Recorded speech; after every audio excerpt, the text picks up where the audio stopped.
Hey, how's it going? Kenny here, and welcome back to a new tactic testing video. And up in today's video, I'll be testing the tactic Modern Target Man.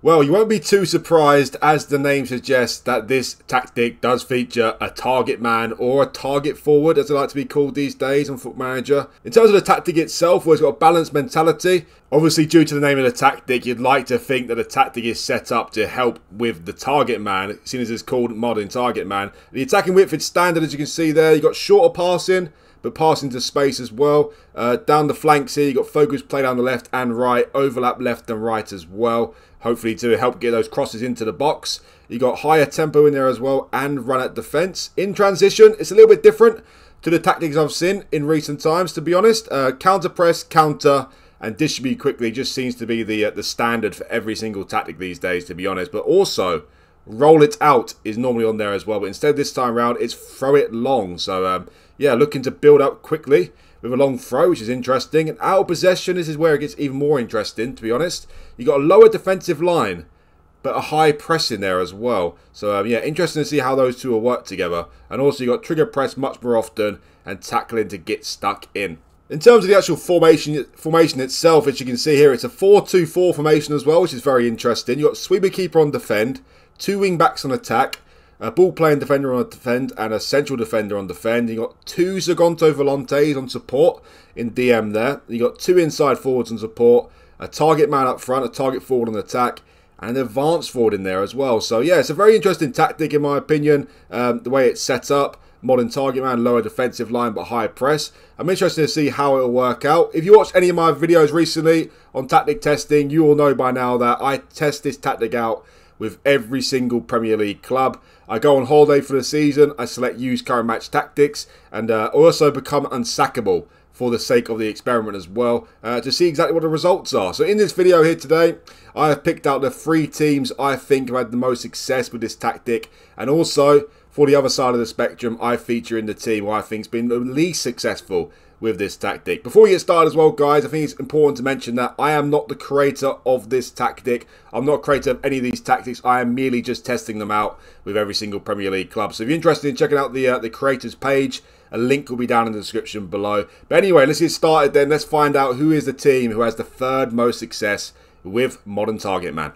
Well, the team who actually had the 3rd most successful season, in my opinion, are actually Man City. They have managed to win the league title, which is not too much of a feat, let's be honest. They also won the Champions League as well, so they actually ended the season with a double. Interesting to note is that they couldn't repeat what they did in real life with this tactic. So is it a failure? I can't say get a double is a failure, to be honest. They won the league title and the Champions League. They barely won the league title, only by 1 point over Liverpool, but they did win the league title, and they beat Real Madrid, arguably the most successful team in history, in the Champions League final as well. They got knocked down the 3rd round of the FA Cup by Brentford, knocked down the quarter final of the Carabao Cup by Liverpool, and they also won the Community Shield. Will we cast that as a treble? No, we won't. We'll cast it as a double only. A league title and a Champions League, though, is very, very nice. As you can see here, Erling Haaland scored 43 goals in the league and 18 goals in the Champions League. So you've got a minimum 61 for the season, which is not bad at all. Interesting to note, only one other team won the league title with this tactic. I have not included them in the top 3 list, though. That was Liverpool. They won the league title as well and an FA Cup. So they came close to getting the list, but to be honest, there were many teams I could have featured in this video in the top 3. Because most teams, at least 75% I'd say, did more than what they was expected to do. They exceeded expectations. So Man City could have been left out of this list, to be honest, but they did win the league and the Champions League, so I've put them here in 3rd place. Let's check out the league in full here then. Well, Erling Haaland, top goal scorer. That's not really a big of a feat either, to be honest. This usually does happen in everyone's simulation. Something is disastrously wrong if Haaland doesn't win the Golden Boot. So, yeah, 43 goals is nice, of course, and obviously it works well for him. He'd be a good target man, that is for sure. He's a giant, isn't he? Julian Alvarez as well. Looks like he's his strike partner for most of the season. He got 11 assists, the joint most assists in the league. Let's check out the league table in full then. Well, nothing too sensational from their league campaign, it has to be said, but they did win the league title, as I said. 26 wins, 8 draws and 4 defeats, 92 goals and 33 goals conceded. So, yeah, it's a good season, don't get me wrong. They've won the league title, but You could see a lot better than Man City for Man City than this, to be honest. But at the end of the day, they did win the league, so that is great. Well, actually looking at their the fixtures here and schedule, they actually had a great start to the season. You actually look here, they didn't lose a game. They only lost one game away to Barcelona 4-1 in the Champions League group until after the World Cup, until the 7th of January when they lost 2 cup games on the spin away to Brentford and Liverpool. But they had a blinding start to the season. And it took until the 3rd of February to lose their first game in the league as well, away to Southampton 3-1. And a couple more defeats towards the end of the season. They also beat PSG, Bayern Munich, then Real Madrid on their way to win the Champions League as well. So that's rather nice, has to be said. But yeah, in terms of their actual results, it looks like they had a blinding start to the season, not losing a league game until the start of February. They lost 4 in the end, but came close to an invincible season, to be honest. Not too close, but it was on the cards for a long time, and then unfortunately, they lost 4 games in the end. But yeah, good season for Man City, Champions League and the league title. That is certainly a decent first season for you if you was to start off with Man City, isn't it? Let's check out the players then. Who had the best season? Well, it doesn't look too surprising who had the best season, to be honest. Erling Haaland with 65 goals and 10 assists in 54 games. That is an amazing season. I've seen better. I've seen him reach 84 goals before and 83 goals, but 65 goals, yeah, it's definitely not sniffed at, that is for sure. It's a pretty good record.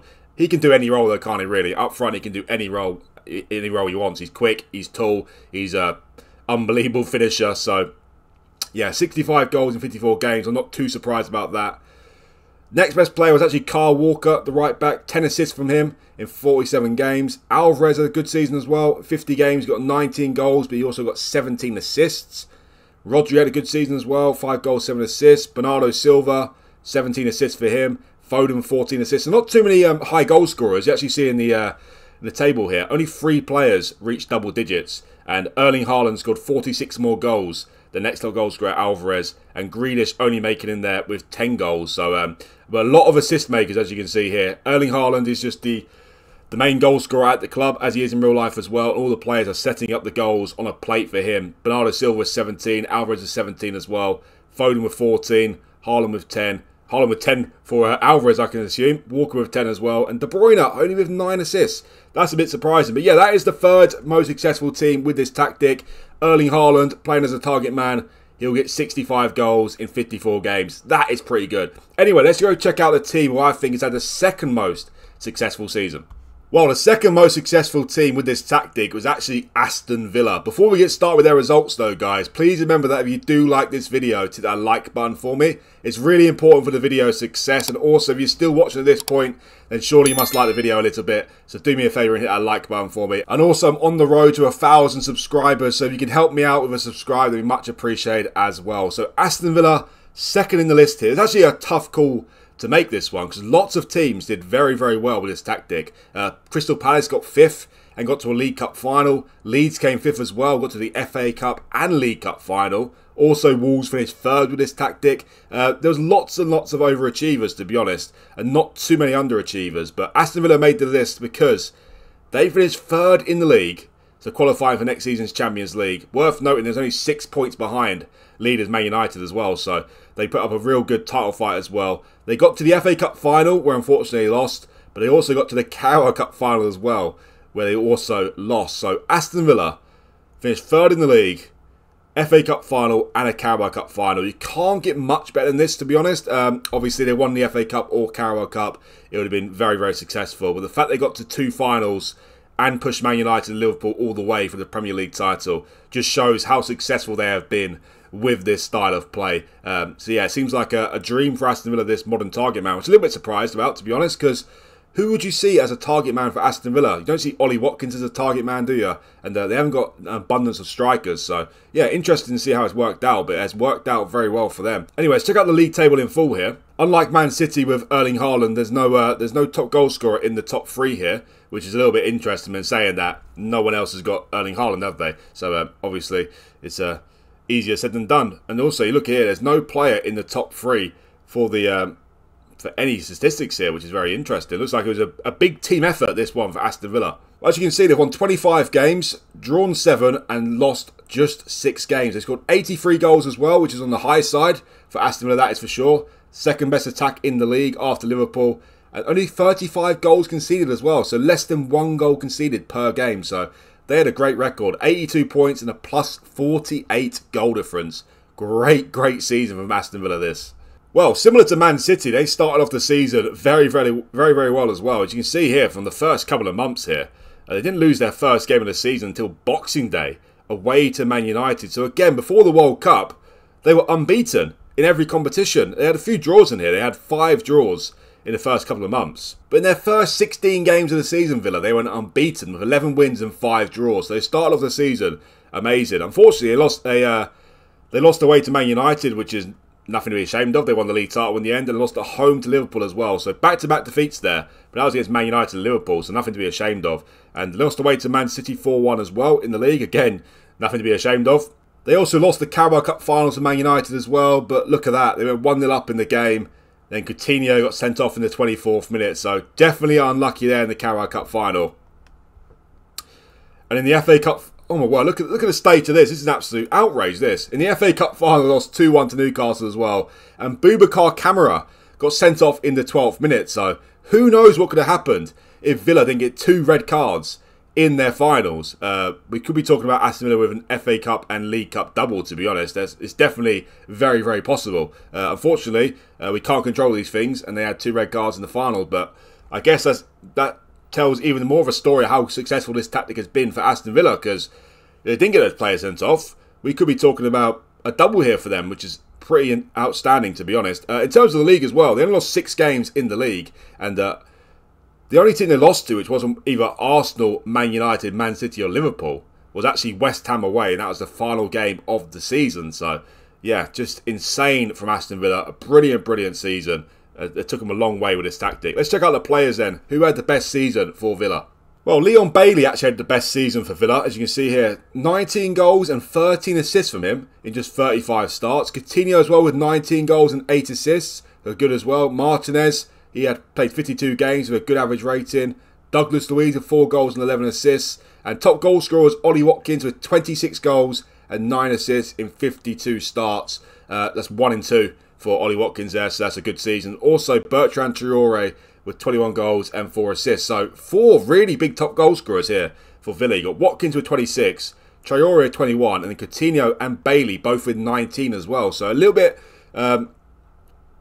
different to the Man City we just saw there. But saying that, Erling Haaland had 64 goals, didn't he? So, not too many goals to go around the rest of the team. But, yeah, Villa with a really successful season. 3rd in the league and 2 domestic cup finals as well. But anyway, before we get started with the best team of the tactic here, let's check out the team who had the worst success with this tactic. And that team is Newcastle. This is becoming a familiar theme, to be honest. They don't seem to do well with any tactic, Newcastle. Especially going on holiday, at least. They look like they need a lot of man management, these Newcastle players. They finished down in 13th place with just 46 points, which of course is a very far down from their league place finish in real life, finishing 4th and qualifying for the Champions League, of course. Not really in danger of relegation. They're 10 points clear of relegation zone, but they're also 13 points off Aston Villa in 7th place, so just firmly a mid-table club. Of course, as I said at the start of the video here, I meant myself unsackable for the sake of the video. I'm sure I'd have been sacked if I'd have finished 13th for Newcastle a long time before the season ended, to be honest. It's a really poor season from them. Also in the cup competitions as well, knocked down a 3rd round of the FA Cup and the 3rd round of the Carabao Cup as well. So, yeah, terrible for Newcastle. This really terrible season. On the top of my head, there's only 2 teams who actually failed with this tactic. And that is Newcastle, of course, in 13th place. And also Chelsea, who finished in 8th place. Every other club either did their expectations or exceeded their expectations. And also worth noting that no club got relegated with this tactic. So, yeah, on the whole, this tactic has done really well, to be honest. Really successful. But Newcastle and Chelsea have failed with it, and Newcastle especially, 13th in the league, 9 places below their 4th place finish in real life. Pretty terrible. If you look at the statistics here, Almiron is actually 2nd with the assists for the season. He got 12 assists for the season for Newcastle. Also, Bruno Guimaraes with 18 yellow cards. So that's very interesting when they get stuck in mentality. Look at the league table in full here. Only 13 wins for Newcastle is really poor, and 18 defeats. Almost 1 in 2 of their games ended in defeats. 61 goals scored. It's not terrible, but it's also not great, is it? They could have scored more goals than that. And 63 goals conceded. It's a lot different to Aston Villa and Man City, of course. So yeah, a really poor season from Newcastle. As I said, it's becoming a familiar theme, to be honest. Newcastle underachieved in my tactic testing. Well, we actually look at their start to the season. It was pretty darn terrible, to be honest. They started the season with 3 draws. Did go unbeaten for the first 4 games, but lots of defeats in there as well, as you can see. They did beat Chelsea 6-0 at home, which is yeah, quite outstanding, to be honest. But 4 defeats in a row there as well. Yeah, just overall just a poor season, wasn't it? A really, really poor season. Let's check out the players here then. Did any players overachieve? Well, Callum Wilson only started 16 games in the season. He got 14 goals in those 16 games and 3 assists. I wonder if he got an injury. Yeah, he was out for 5 months of the season, Callum Wilson, with 2 major injuries. So who knows how costly that could be for the tactic for Newcastle. Because obviously, if he's fit for the entire season, then would they have done a lot better? Probably. But in saying that, can you bank on Callum Wilson being fit for an entire season? Definitely not. He's always injured, isn't he? 14 goals for Wilson in 16 games. That's a decent record, isn't it? It's a very good record, actually. Almost a goal a game, to be honest. Isak as well, nowhere near as good. 12 goals in 28 games. Not terrible, though, as well. But still, yeah, not great. Joe Linton as well, with 18 goals and 7 assists in 39 starts. Anthony Gordon got 8 goals and 5 assists as well. Almiron, of course, with 12 assists and 5 goals, but on the whole, most of the players didn't do too well, to be honest. Fabian Schär with a 6.67 average rating and Botman with a 6.7 average rating. So, yeah, if Callum Wilson was fit for majority of the season, then the goals scored would have been a lot better. That is for sure. But it seems like mainly the defence has let Newcastle down here with this tactic. So, yeah, very interesting. They didn't do too well at all, did they? But anyway, that is enough of the worst team with the tactic. Let's go find out who has taken the first place with the most successful season with this tactic. And the winner is Bournemouth. Bournemouth have had the most successful season with this tactic, in my own opinion, at least. As I said before, it was a tough call to pick the top 3 with this tactic. There's at least about 8 or 9 teams who had a really successful season, to be honest. There's about 6, 7 or 8 who had decent to average seasons, and of course they're Newcastle and Chelsea. But Bournemouth, it was a tough call, but Bournemouth are the team who predicted to finish bottom at the start of FootballManager and the start of real life as well. And they finished 4th in the league. So they're qualified for Champions League football for next season. Bournemouth in the Champions League. Can you imagine it? I actually thought this might be successful for Bournemouth because they've got 2 decent strikers up there who definitely can be a target man. One of those is Kiefer Moore, who of course is a giant, and that's mainly his role, isn't it? A target forward. And also Solanke. He'd make a good target forward as well. So I did hold hope for Bournemouth here with this tactic, and they impressed me a lot. As I said, it was tough to call who had the best season, but Bournemouth playing in the Champions League, I had to pick them as the best team with this tactic. 4th in the league, 18 wins for them, 11 draws and 9 defeats. Only just qualified for the Champions League, by the way, by 1 point over Leicester.